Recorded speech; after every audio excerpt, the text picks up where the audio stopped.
ना आता चढावर उभे आहे बघा. आता लेफ्ट आणि राईटचा इंडिकेटर चेक मिरर चेक करायचा, ठीक आहे. आणि मधला पण IRVM चेक करायचा. फर्स्ट गिअरवर टाकली गाडी.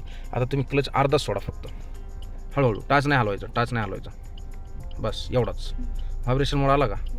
ब्रेकवर आहे ना तुम्ही? हां आता बघा, ब्रेक सोडून द्या पूर्ण. एक्सलेटरकडे जायचंच नाही. चालली का? थोडंसं माझ्याकडं लेफ्टने ठेवा, थोडीशी लेफ्ट घ्या, अजून घ्या लेफ्ट, राईट घ्या.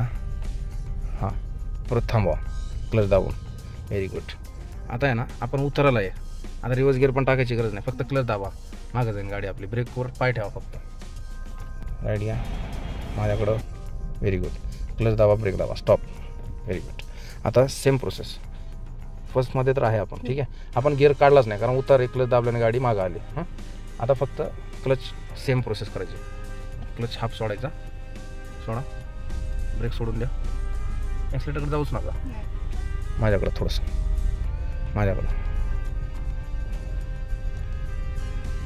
आता जर पुढं जायचं आहे जोरात तर एक्सलेटर द्यायचा, पूर्ण क्लच सोडून द्या. एक्सलेटर थोडासा माझ्याकडं. क्लच दाबा, ब्रेक दाबा, स्टॉप. परत जाऊ द्या मागं. आता हे गिअर राहू द्या, तोच क्लच दाबा, ब्रेक सोडून द्या. मागं जाते गाडी बरोबर, कारण उतरायला आहे आपण, ठीक आहे. हलू नका जास्त. बस पुढे घ्या. आता दुसरी एक पद्धत सांगतो तुम्हाला. आता फर्स्ट गिअरमध्ये आता हे हँडब्रेक लावला आपण. आता ब्रेक सोडूनच द्यायचा. आता हँडब्रेकवरती पुढं कसं जायचं ते बघतोय, ठीक आहे. आता हे क्लच सोडा, थोडंसं उचला. बस ओके. आता इथं होल्ड करायचा पाय क्लचचा, ठीक आहे. हँडब्रेक ह्या टायमाला काढायचं असतं.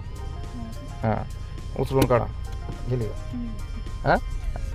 हां परत क्लच दाबा, थांबा.